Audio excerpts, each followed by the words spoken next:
it's Kathleen from Bailey Academy, mom of 5, homeschooling 2 of them, ages 11 and 14. This is my third Back to Homeschool series video, and today I am talking about the final curriculum picks for my grade 6. And so I've done videos where I did like all math picks for both kids, all, science picks for both kids, that sort of thing. I've talked about a few things, but I keep changing a few small things. So this is supposed to be the final picks. We start school in less than a month, so I don't think there will be any more changes, but who knows. This is supposed to be the final picks anyway.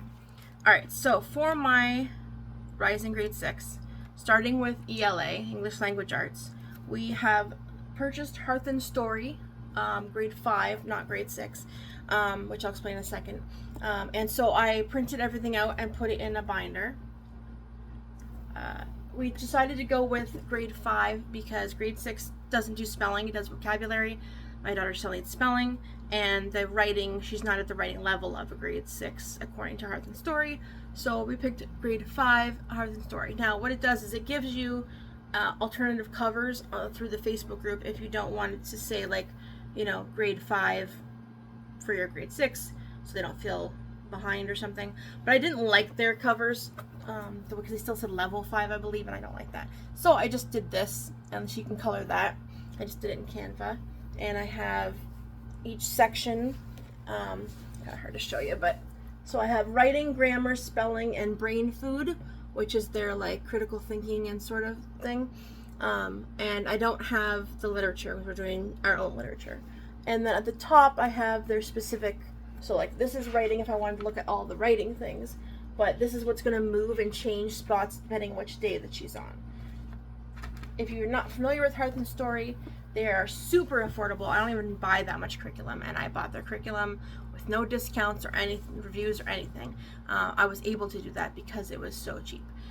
But it's like, I can't say because we haven't officially used it, but it looks amazing and secular. So check out Hearth and Story, link in the description, if you're looking for ELA for grades 4 through 8. They have 4, 5, 6, and a 7, 8 joint one. So that is what we're using for main ELA. But I'm also adding, and we still have Write by Number that we're reviewing from last year. And so although there's writing component in Hearth and Story, we're going to kind of combine the two. I'm still working on how exactly that works, although I've seen some videos about how to combine them from a fellow homeschool YouTuber, which I will link again in the description. I mentioned it before. But basically I'm thinking like we'll do whatever the writing task is, but follow the current rules of Write by Number. So I don't have anything to show you for Write by Number because we have the digital subscription online for just a year. You can either spend a fair amount of money to have the physical books that you can use right from kindergarten all the way to grade 12, or you can pay a couple dollars a month and have a subscription to the stuff you need online, and then just if you decide you don't need it anymore or your kids graduate, you can just cancel the subscription. Sorry, my mouth is very dry. We're also going to continue cursive. We started in summer. Summer school didn't go as well as it was supposed to. I'm not worried about it. We're using this well, whatever. This curriculum that was made a long time ago. And you do not in alphabetical order. So first you learn the clock climbers, which are ones that have this shape. And then you practice A, and then D, G, Q, and C. And you get those all down pat before you move on to the next section, which I don't think this is the right one, are kite strings. Ones like that. So we're going to continue that as well every day. And finally for literature, or I'm calling it literature, but really we're doing nonfiction this year. I love nonfiction. I don't think nonfiction has gone over enough, and my kids are a bit sick of fiction, so honestly we may squeeze a fiction in there somewhere for my daughter, but so far we're just planning nonfiction. So I have them on my cart so I can show you. This is what I picked, and I picked these all from books I already own because I like getting some things from the library, but I don't like getting kind of readers, because if we don't get through them or somebody puts them on hold, then we can't renew them. So I picked out Ken Jennings' Junior Genius Guides for Greek Mythology. This one I purposely bought a while back just to use it any way, shape, or form because my daughter's been saying she's interested in Greek mythology. So these are really cute little, you know, we read one about dinosaurs years ago when we did paleontology. Really cute. Tiger in Trouble and More True Stories of Amazing Animal Rescues. It's a National Geographic Kids book.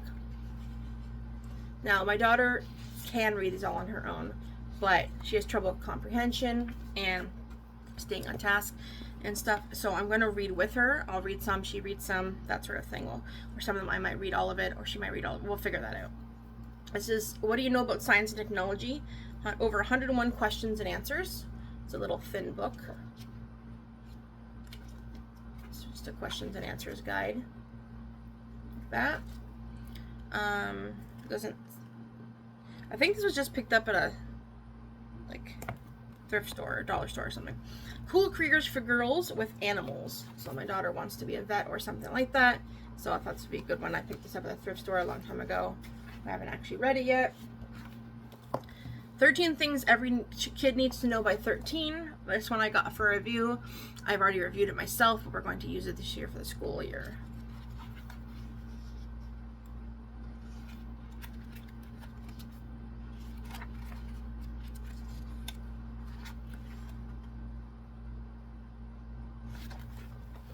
And How to Stay Healthy.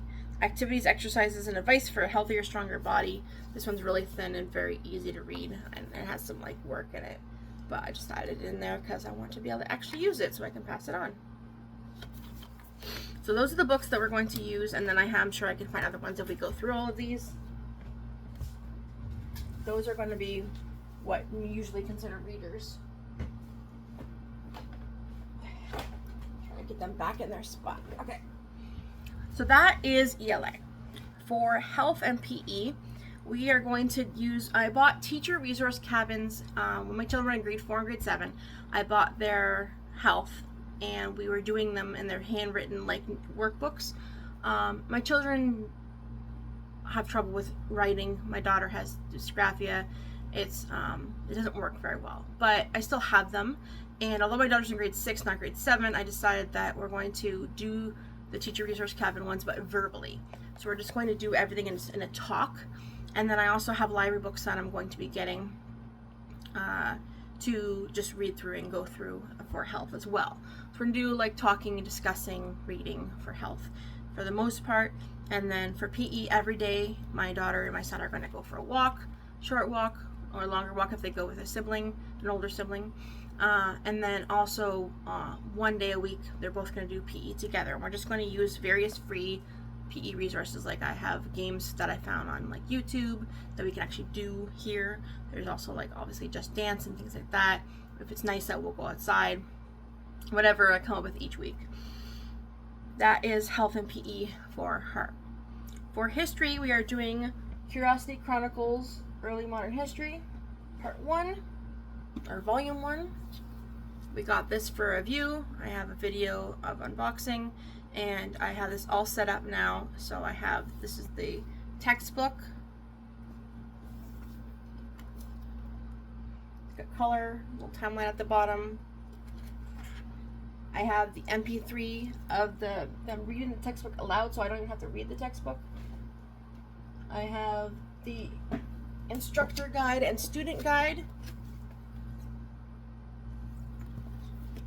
And I was able to finally find a used copy of The Spine, the Kingfisher History Encyclopedia. This is an older version, so it doesn't have anything modern, but it has all the stuff that we're going to be learning about.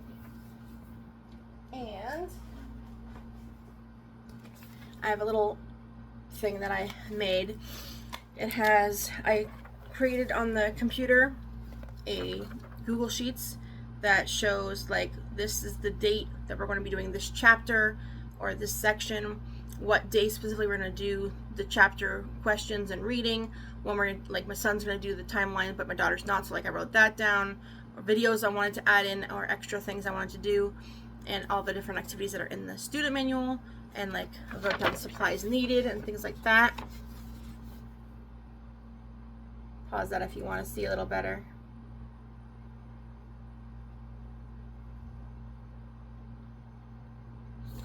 So I have that in the front, and then I printed off all the worksheets that I need and have them in here, all the math work and everything that's important for, and they're separated by each section for the first 8 sections, or 8 weeks, or whatever it is that I did. So that is what we're doing. We're doing history together. So my son will be doing extra work to make it a high school class. That's why I said he would be doing some things my daughter wouldn't be. But everything is in there. She does that 4 days a week. The 5th day a week, during what my son will be doing history by himself, my daughter does art. We're using Art by Jenna Layton. It is a YouTube channel, and I've mentioned it before, but I will quickly turn it around and show you. So this is Art Curriculum by Jenna Layton. It's a 52-week course, although, so it's a whole year. So a few of them are missing, most of them are here, and we may skip one if we don't like it. So this is, this is her introduction. And then there's a supply list for anything you need for art. I believe we have all these things. I just got to go over them one more time and make sure we have them all. You can put it in a box. It even gives links if you want to buy them items direct. And then when you want to actually do the videos, you go to the series over here, and it shows you, this is number 1. Or sorry, that's week 2. I don't know why it's not showing me in order, but anyway, she shows you exactly what to do. It's a little paper that you print off, which I already printed off and put in something I'll show you in a minute, but she does a little lesson. Oops. And then teaches you an art concept, and then you do an art project to learn that concept. So that is Art with Jenna Layton, all free on YouTube. So all of the papers that she needs for art, I printed off and put in a folder labeled art. So she has that in her blue bin that has most of her materials in it. For math, we are continuing to use Learn Math Fast, which is the great system. I have a bunch of videos, and I'll link them in the description about them. But before we start that, usually every year so far, we've started with reinforcing those math facts, because I thought we had them, but they keep slipping away and forgetting about them. So we're going to watch the really old, or at least they feel really old to me. I guess if you're older, this won't feel old, but oh my gosh, Schoolhouse Rock videos, and we'll see if that imprints them into her head. And we'll do some flashcards or something. And then after that, we're going to do some speed drills, because I don't think she's fast enough at adding and subtracting. So we're going to do some speed drills. I'm just going to find some freebies online. I don't have anything to show you for that. Then we'll jump into Learn Math Fast. We already did this is volume 2 that I'm holding. But volume 3 goes right into pre-algebra, and she's only in grade 6, because they do geometry after pre-algebra for whatever reason. And so we may go back over this book one more time to make sure it's printed or something, and then once she's ready, we may go into pre-algebra and just get started on that, but go really slow through it. So that is math. For Spanish, I will have to flip you around again. We're going to be using Lightning Language, not Lightning Literature. Lightning Languages by Twinkle. Twinkle is the website that I talk about a lot. They're always linked in my description with just a referral link. It doesn't give me money or anything. It's just they shows them that I sent you to them. So because I'm Canadian, we do it at the Twinkle Canada site, but I don't know for sure if it's available on the other Twinkle sites. You go to twinkle.ca or .com or whatever. At the bottom of the website, there's a link to all the other countries. There's many countries and websites, and this is not a free site, but you can get often get a free month trial. Often there's free days where anybody who's a member but doesn't have to pay for it can download everything they want for 24 hours, sometimes more. And also, if you are Canadian, I can give away free month trials. So let me know. Email me. The email is in my description if you want a free month trial if you're Canadian. So I will show you in a second what that is. Let me just flip you around. Okay, this is Lightning Languages. They have French and Spanish. So once you have a subscription, or whether it be a free trial or a actually pay every month, which isn't very much. You can use this anytime you want. And so they have Sparks for under 7s, Liftoff for 7 to 9, and In Orbit for 9 to 11. So In Orbit is what I'm using, and each one, so it has different introduction, TV and film, time and routine. Let's say we're doing TV and film, we'll get started, and it has the different things that you can download. So there's, you know, ones that have just like special links and extra stuff, and then there is PowerPoint 1. You download it and it shows you a PowerPoint that explains what this sentence or whatever is, has different activities in it. Use it with the sentence building pack. It gives you everything you need basically to run your own Spanish class or French class.